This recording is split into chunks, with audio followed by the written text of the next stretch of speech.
Good morning, beautiful people. Oh, yeah, baby. That's a good cup of Joe. Jordan here. Welcome to another episode of the Habsolute Dogs podcast.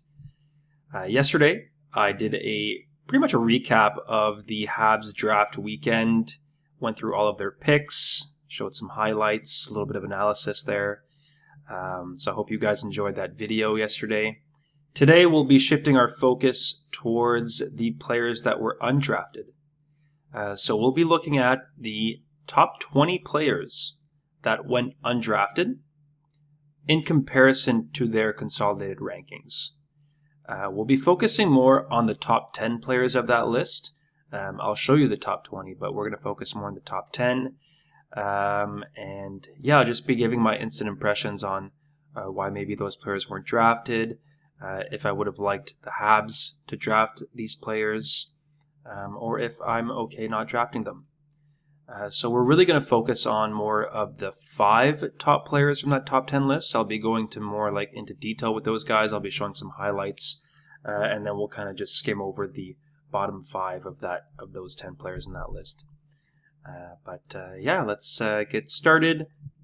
I want to give a quick shout out to the Sound of Hockey. It's their data that I'm using for these rankings.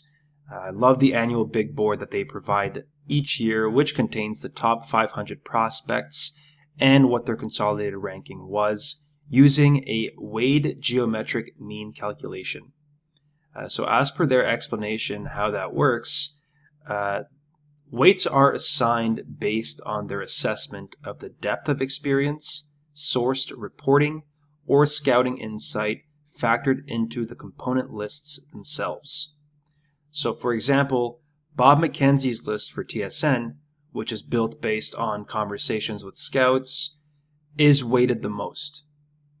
The voluminous work done by independent scouts at Elite Prospects is next in line, and so on and so forth. So I love that they take that into consideration. I mean, nowadays anyone can put up any mock draft or any ranking that they want. This list, the consolidated rankings, focuses on, I believe, 20 different sources, and they weigh the sources according to their expertise, reputation, the conversation with scouts, as I just said. So that's a great approach there. All right, let's kick things off by looking at the top 20 consolidated ranked players that didn't get drafted. So again, this is as per the big board consolidated rankings list. First up, Dakota Réaume Mullen, he was ranked 77. Luka Radivojevic, rank 88. Lev Katzin, rank 93. Philippe Veilleux, rank 95. Tomasz Popejal, rank 97. Reese Hamilton, rank 101. Bruno Osmanis, rank 103. Owen Conrad, rank 109. Topias Hyönen, rank 122. Carson Cameron, rank 134. Lukas Sauchen, rank 142. Jordan Gavin, rank 144. Zachary Morin, rank 155. Lucas Carmiris, rank 159. Liam Kilfoyle, rank 160. Louis-Antoine Deneau, rank 169. Nicholas Sakura, rank 176. Edward Bondar, rank 207. Caden Taylor, rank 209. And finally, Matej Pekar, rank 218. So that's our top 20. Let's shift over to our top 10. Starting with the top player that was undrafted, Dakota Réaume Mullen. So the player, for context, that was picked 77th overall was overager Francesco Dell'Elche by Colorado. Should Habs have drafted Dakota Réaume Mullen? No, not particularly. I'm not mad that they didn't. We've got a lot of players like that in our pipeline. Dakota is a left shot D. He's 6 foot, 181 pounds. He had 9 points in 35 games for the University of Michigan in the NCAA. He played in the National Development Program the year before, where he got 29 points in 88 games combined. He was also at the World Junior 18s, the U18s, where he got 2 assists in 7 games, and he was a +7. He was ranked in some lists as high as the 62 to 67 range, which is pretty shocking considering he didn't get drafted at all. So, he's just a prototypical late flyer for most NHL teams, given that he's a shutdown defensive defenseman, he's a powerful skater, he distributes the puck pretty well, and he evolved in the U.S. development program, and he's now playing in the NCAA. So it's a bit odd that no one took a flyer on him. Yes, his production isn't impressive by any means, but still you would think that an 18-year-old whose game supposedly revolves around gap control, body positioning, in that role, you would think that would have gotten a call at least for his defensive IQ alone. Unfortunately, there's just a lot of lefties that have those qualities to choose from. So scouts, they probably know something we don't here, or they just think that he doesn't really offer anything that is truly stand out in comparison to the other lefties. You got to really separate yourself if you want to get drafted, and maybe he just didn't separate himself in those other, I guess, categories. The other thing too is that he's not overly big for that shutdown role. That probably has a lot to do with why teams didn't draft him. So he probably just needs to beef up over the summer, start playing a more hard-nosed game, mean game, physical game, to give him some draft appeal over to next year. Maybe teams will like that if he changes that up. And as an overager, he'll need to do whatever he can, right? So if he can also find an offensive groove, that will definitely not hurt him. Fun fact about him, actually, is that his mother is goaltender Manon Réaume. She's the first woman to play in any of the major professional North American sports leagues. This was in 1992, where she played an exhibition game for the Tampa Bay Lightning. So pretty fun fact there about him. Next up, we have Luka Radivojevic. He was ranked 88 on that list. The player picked at 88 for context was Christian Epperson by LA Kings. I don't even know if he's Swedish, but he looks like he's probably Swedish. I'm upset that the Habs didn't draft Luka Radivojevic.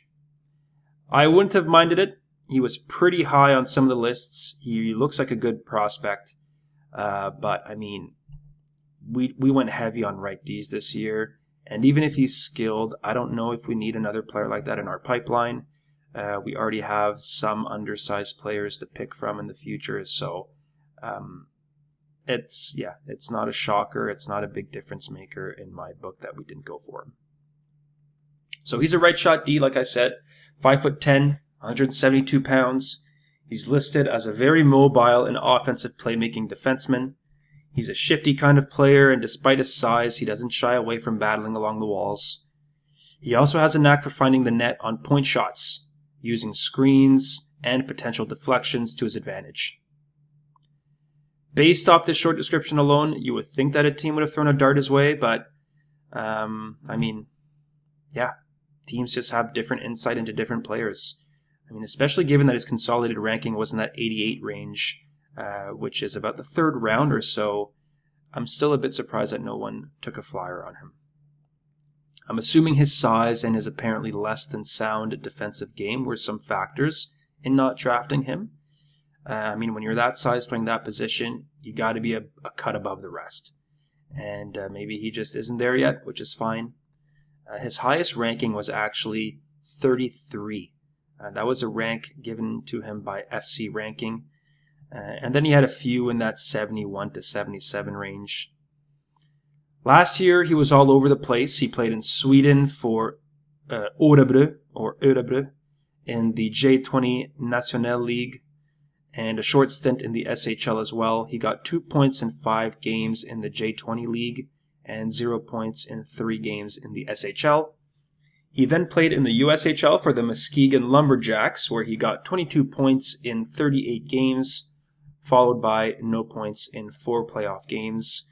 He was also a -4 in those playoff games, and he got 25 penalty minutes, so probably got a little bit pissed off there by his performance and took some liberties. Then he played for Slovakia at the World Junior Under-18s and Under-20s, where he did pretty well, actually. He racked up 6 points in 7 games for the U18s, and then 4 points in 9 games for the U20s combined. He will be playing at Boston College in the NCAA next year, so there's a really good chance he'll be drafted as an overager if he keeps up his production, if he takes another step forward in his development. I think going the college route will definitely benefit him the most. And yeah, definitely an exciting prospect to keep an eye on at next year's draft. Next up, we've got Lev Katzin. He was ranked 93. And the player that was drafted at 93 was actually Blake Vanek from Ottawa, 6'3" right winger. I believe that's Thomas Vanek's son, actually. Again, not too upset that the Habs didn't draft, and he's an undersized center, and that's just not something that fits what we need right now. I am a bit surprised that other teams didn't take a gamble. Yeah, he's 5'8", 176. So although he's not very tall, he does have some pretty decent weight for that size. He is a center that can play winger as well. He's likely a player with strong balance, given his weight and his size. He's probably a spark plug type of player who's always engaged. Apparently, he's not that bad in his own end either. So he maintains that intense pace of play in both ends of the ice, which is obviously important to be an effective two-way center, especially his size. His highest ranking was 66, given to him by Ferrari over at THN, the hockey network. Smart Scouting had him at 81, and then Elite Prospects had him at 99. He had a pretty good year last year, production-wise, which tells me that his size isn't really hindering him that much. In the USHL for the Green Bay Gamblers, where he was assistant captain, he racked up 6 points in 9 games with 44 penalty minutes. Doesn't look like the type of guy to back down from the looks of those penalty minutes. Then he played in the OHL for the Guelph Storm, where he racked up 48 points in 44 games, 19 of which were on the power play. That was second most power play points on his team, only 2 shy away from the leader, who had 24 more games played. So that's pretty impressive right there. He also had 170 shots on goal, which shows that he's not shy of shooting the puck. And really impressive here from the face-off dot, he was 62%. So clearly he's a player that, despite his size, could be used in all sorts of situations, including special teams and must-win face-off situations. For Canada, at the U18s, he put up 10 points in 7 games, which was third on the team, behind Brady Martin and Braden Coots, who had 11 and 12 points respectively. So pretty good there as well.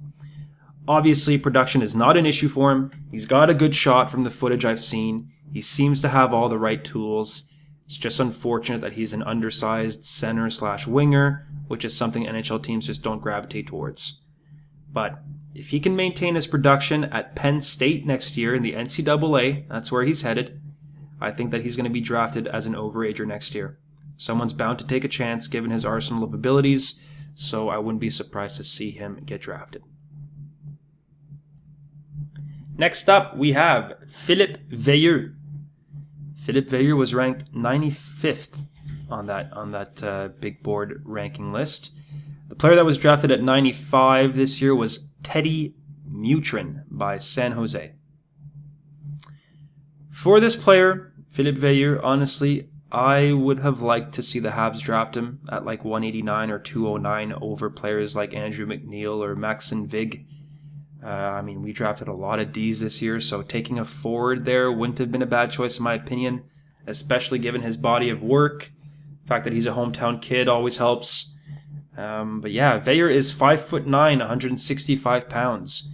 He's a winger that can play both left and right, and he's described as a dual threat playmaker and sniper. From the footage I've seen, that's a pretty accurate description. I wouldn't say that his shot is necessarily elite, but it just finds the back of the net somehow. So clearly he's positioning himself well enough to get those scoring chances. He's picking his opportunities wisely. He's picking his shots wisely. When he was 15 to 16 years old, he was the lead scorer and best player on his team by far in the same league that Caleb Desnoyers was playing in.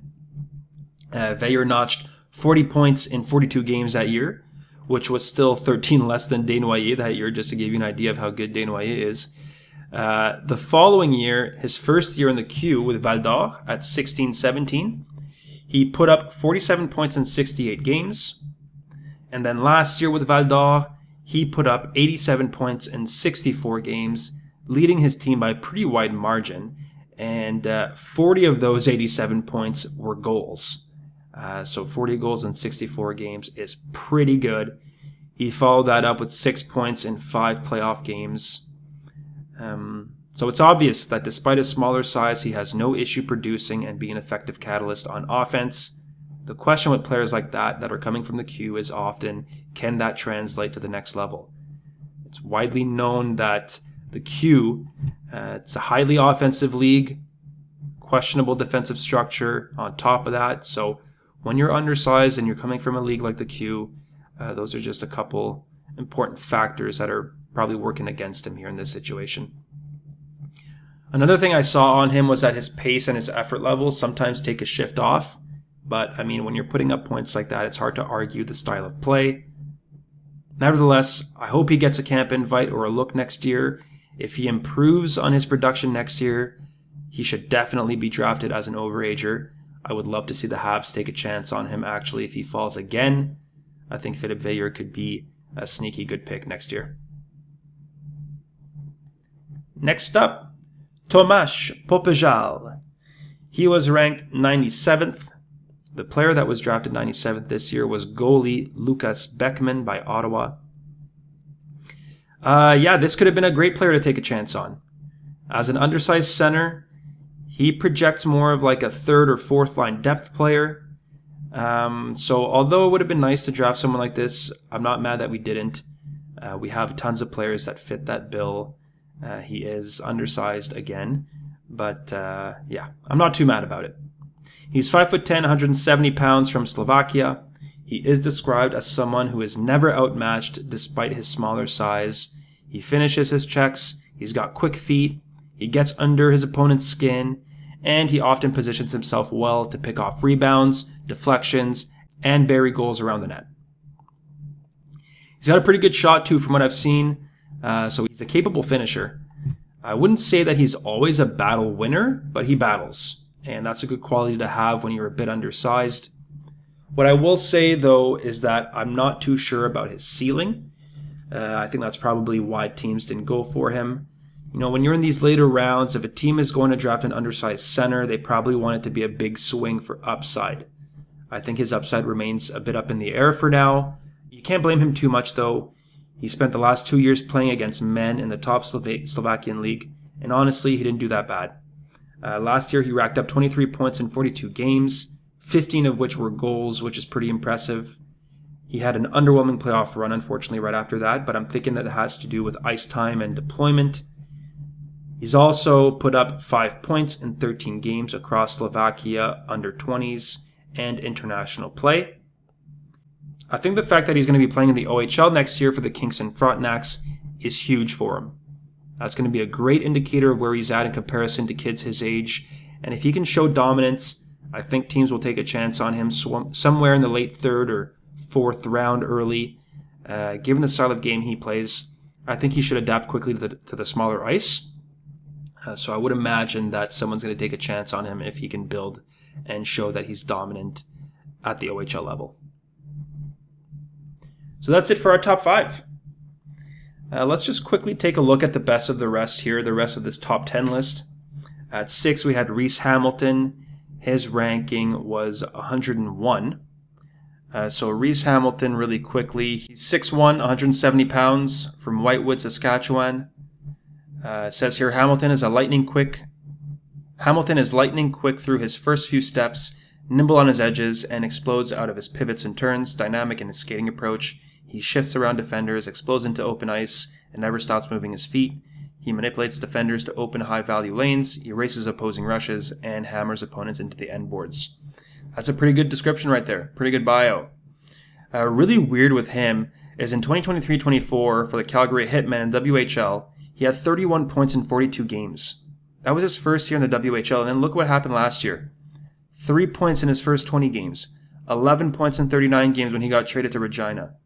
So that probably had to do, that probably had a lot to do with why he was undrafted, that decline. Hopefully next year he has a better year. He still has time.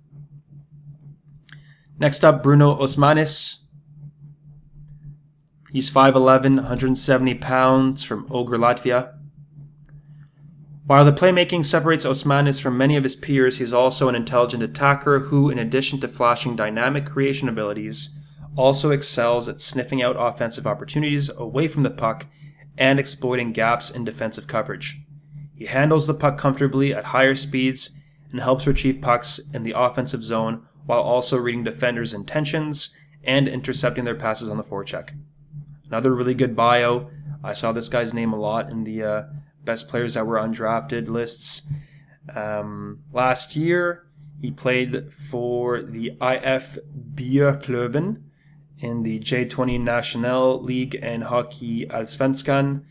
He had 37 points in 31 games in the National League and then 7 points in 27 games in the Allsvenskan League.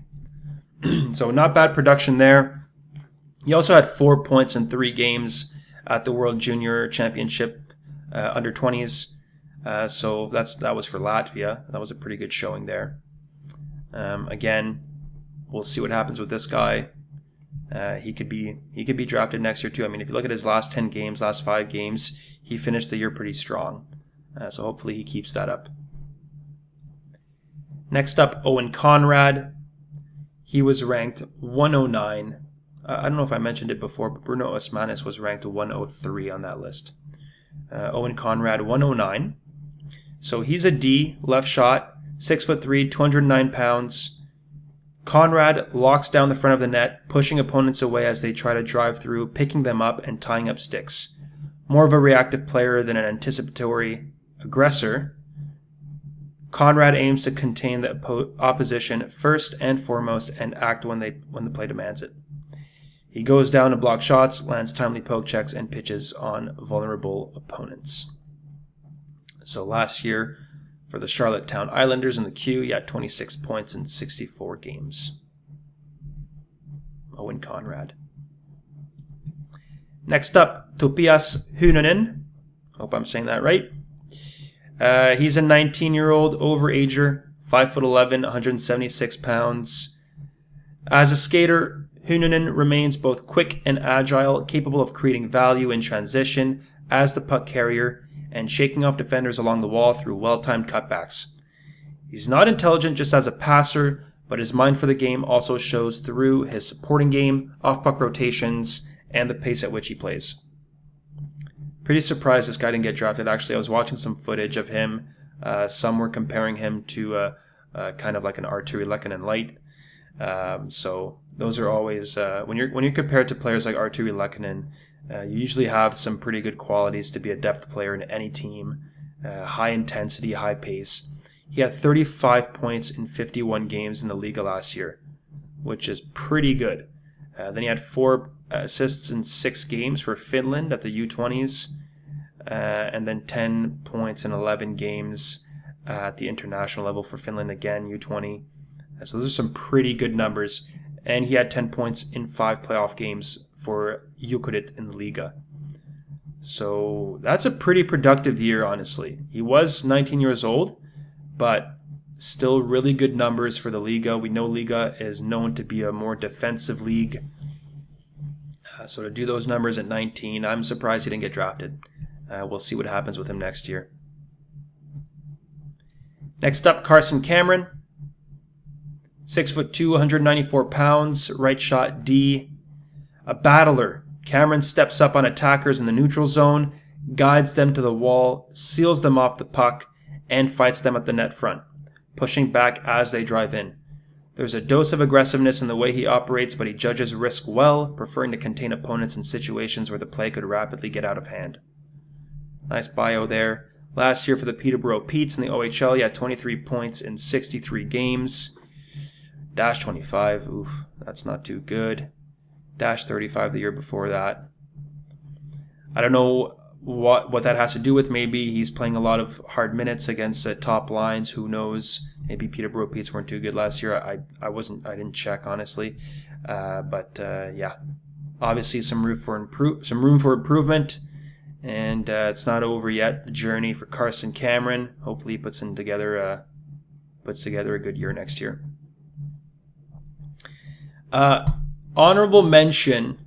I want to bring this guy up, Lucas Sauchin. So he's the brother of Grayson Sauchin, actually. Super skilled. Really surprised no one picked him. He's always on the highlight reel. He's put up some really good numbers in the WHL last year for the Edmonton Oil Kings. 5'10", 174 pounds. Obviously undersized. Name a handling skill, and Sauchin likely has it. He's an ankle-breaking, hit-absorbing highlight reel machine with quick twitch hands, deception, and perfect first-touch plays. He dangles through and around traffic and then gets low and powers right into opponents' space. Never content to stick to the perimeter, he uses his skills to power off the wall and get inside for the best chance. Great bio. Look at this, 55 points in 66 games last year, 3 points in 5 playoff games. The year before that, he played in the USHL for the Chicago Steel, 15 points in 60 games. Yeah, he's putting up really good numbers. I watched some footage on that kid. He is, in fact, a highlight reel machine. He's super skilled, dangles the puck like really, really well. So I'm a bit surprised that nobody took a chance on him. We'll see next year what he does. I wouldn't be surprised if he gets drafted as an overager. So there's the rundown of the highest ranked undrafted players from the 2025 NHL draft. Just goes to show you, right, how little these public rankings really mean to the NHL teams and their management. When they go in to make their selection, they have their guys, they have their scouts, they trust them, they trust their inner circle, and as they should.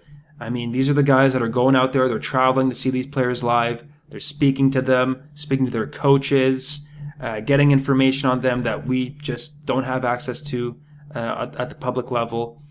So it makes sense to see a lot of disparity when it comes to these later round picks. Hopefully these guys, they don't get too discouraged. It's not the end of the journey for them. Use it as fuel, motivation, prove the people wrong. And we see overagers get drafted all the time the following year. So you just never know. So I hope these boys keep pushing. That's it for me. Hope you enjoyed the video. If you want to leave a comment on YouTube, if you're watching there, much appreciated. I always love feedback. If you're listening on Spotify, thank you so much. And yeah, always reach out for feedback. I'm always open to anything. If you have any ideas for videos you want to see in the future, I'm all ears. So thank you so much. Merci beaucoup. À la prochaine.